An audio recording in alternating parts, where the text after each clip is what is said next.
Millions lost, thousands dead. The globe quakes on the edge of war. August 17th, 2025. In the shadowed vastness of the Pacific, 3 Chinese intercontinental ballistic missiles, each screaming through the upper atmosphere at over 15,000 miles per hour, streaked toward an American aircraft carrier strike group. Within mere minutes, thousands of U.S. sailors stood on the brink of annihilation. 2 incoming warheads were shot from the sky, but the third veered close enough to tear a massive gash in the USS Ronald Reagan's hull, flinging a $70 million fighter jet into the sea. What followed was the deadliest confrontation since the Cuban Missile Crisis. The U.S. response was instant and devastating.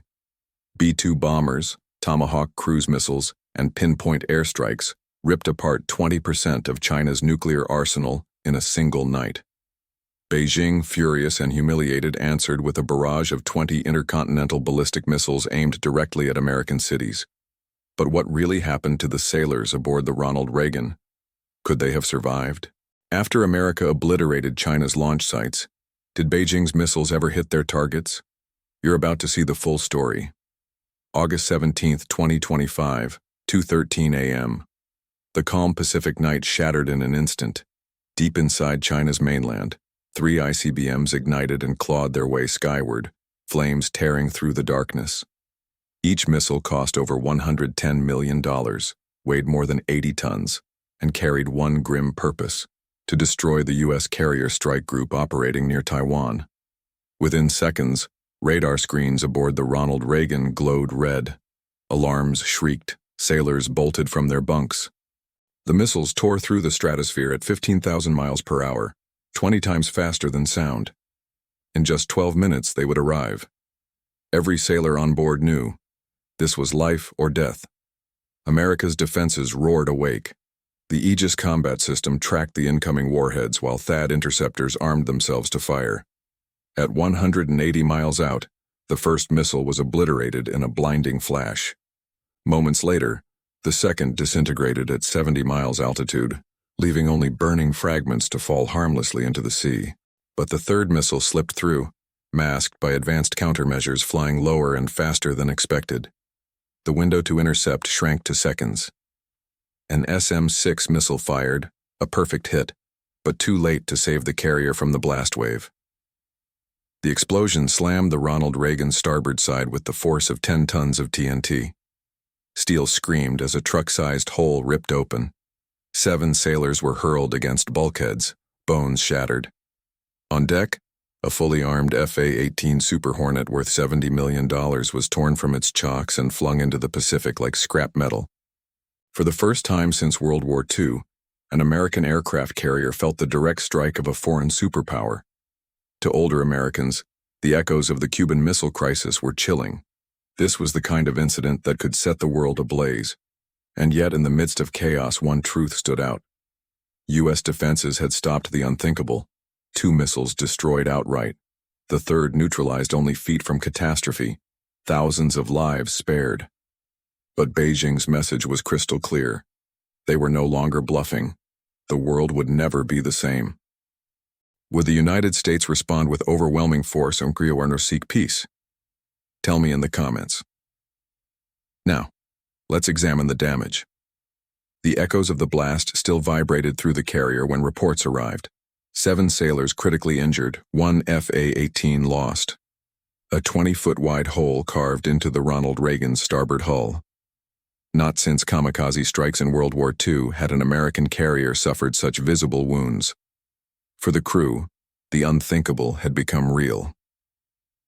At 3:01 a.m., Rear Admiral Thomas Caldwell secured a direct line to the Pentagon. His voice stayed calm, but his fury was unmistakable. This wasn't intimidation, it was an assassination attempt on 5,000 sailors. The math was stark. If even one missile had pierced the last defense ring, 1.5 million pounds of TNT would have vaporized the carrier, killing thousands and sinking a $13 billion warship. In Washington, President Donald Trump was briefed within minutes. Advisors debated restraint, but time was running out. At 3:08 a.m., he issued 4 words. Strike back. Make it count. The U.S. retaliation plan unfolded with surgical precision. EA-18G Growlers would jam Chinese radar across 200 miles. 4 B-2 Spirit stealth bombers, each worth $2.2 billion, carried GBU-57 bunker-buster bombs weighing 30,000 pounds apiece, able to pierce 200 feet of reinforced concrete. KC-135 tankers kept the strike group airborne for 12 more hours. 20 F-35 Lightning IIs worth $1.6 billion formed a protective shield.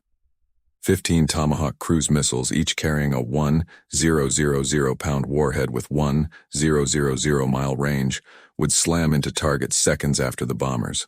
By 3:22 a.m., the order was signed. Catapults thundered, launching wave after wave of jets into the night. Over $10 billion in U.S. firepower aimed at one mission, erasing the bases that dared attack the Navy. Watching the launches, sailors felt fear give way to grim resolve. China had struck first. America would strike harder. At 3:30 a.m., EA-18G Growlers screamed off the deck, drowning Chinese radar in white noise. At 3:47, 4 B-2 bombers slipped across the Pacific sky. Radar signatures no bigger than birds. Each carried bunker busters with 11 tons of TNT and destructive force. Following close behind, 15 Tomahawks skimmed the sea at 550 miles per hour, timed to hit just after the bombs for maximum devastation. At 4:02 a.m., the first bombs fell on China's missile facility in Qingdao, an underground complex the size of 40 football fields. The explosions registered 5.4 on the Richter scale. Missile silos and command rooms collapsed like sandcastles. Seconds later, Tomahawks ignited the ruins into a firestorm half a mile wide. The second bomber hit Fujian's massive fuel depot. Tanks holding 5 million gallons of propellant erupted in a chain reaction, the fireball soaring 2,000 feet into the sky. The third and fourth bombers struck a hardened Shanghai command center designed to survive nuclear war. It didn't survive 30 seconds of U.S. air power. Precision strikes collapsed its towers, killing 10 senior officers, including 2 major generals. Over 300 Chinese troops died instantly. 200 more were wounded. By the time the smoke cleared, 3 Chinese bases lay in ruins. Radar screens that once showed danger now glowed silent. In less than an hour, America unleashed over 200,000 pounds of explosives, 20 Hiroshima bombs worth of conventional firepower, with 0 aircraft lost. The message was clear: attack America and pay dearly.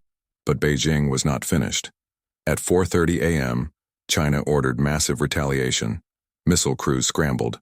By 4:42 a.m., 20 ICBMs roared skyward from Inner Mongolia, Sichuan, and Hubei, each warhead packing 5 to 10 Hiroshima bombs power, streaking toward American cities at Mach 23. Air raid sirens wailed in Los Angeles, San Francisco, San Diego. Highways jammed as terrified civilians fled. Churches filled in Honolulu and Seattle. For older Americans, it felt like the Cold War all over again. But this was 2025. The U.S. missile shield activated instantly. From Alaska, 44 ground-based interceptors shot upward at 22,000 miles per hour. Aegis destroyers fired volleys of SM-3 interceptors. THAAD and Patriot batteries guarded Guam, Hawaii, and U.S. coasts. Satellites tracked every warhead to within inches. High above Earth, an invisible battle unfolded. One by one, Chinese missiles were obliterated, shattering into glowing fragments hundreds of miles up. When the last warhead neared American soil, it too was destroyed. Results: 20 of 20 ICBMs neutralized. 0 U.S. casualties. For China, the cost was catastrophic. For America, it was a missile defense triumph unmatched in history. But Washington knew the fight wasn't over. This was just the opening act. At 5:15 a.m., the Pentagon launched Operation Iron Thunder. Diego Garcia bombers, F-35 strike groups, and Ohio-class submarines unleashed hell. 96 Tomahawks, 80,000 pounds of bombs, and over $15 billion in U.S. firepower. Targets: Yulin Naval Base, Shenyang Air Base, and Chengdu missile factories. Explosions ripped submarine pens apart. 4 nuclear subs destroyed, factories reduced to rubble, 11 H-6 bombers obliterated in their hangars. 91 out of 96 missiles hit their mark. More than 1,200 Chinese personnel killed or wounded. By sunrise, America had erased 20% of China's long-range strike power. The Pacific balance of power changed in 6 hours. Beijing was humiliated, but still dangerous. The world held its breath. The events of August 17, 2025 will be remembered as the most dangerous confrontation since World War II. In just 12 hours, 3 Chinese ICBMs launched at U.S. ships, 20 at U.S. cities, and over 300 precision American strikes in return. $35 billion in weapons destroyed. 1,500 Chinese casualties. A $13 billion carrier nearly crippled, but saved. And yet, America's shield held. Not one U.S. city hit. Not one civilian killed. The U.S. Navy proved that strength, discipline, and advanced technology still guard freedom on the seas. The guns are silent for now. But is this peace, or just the calm before a far greater storm?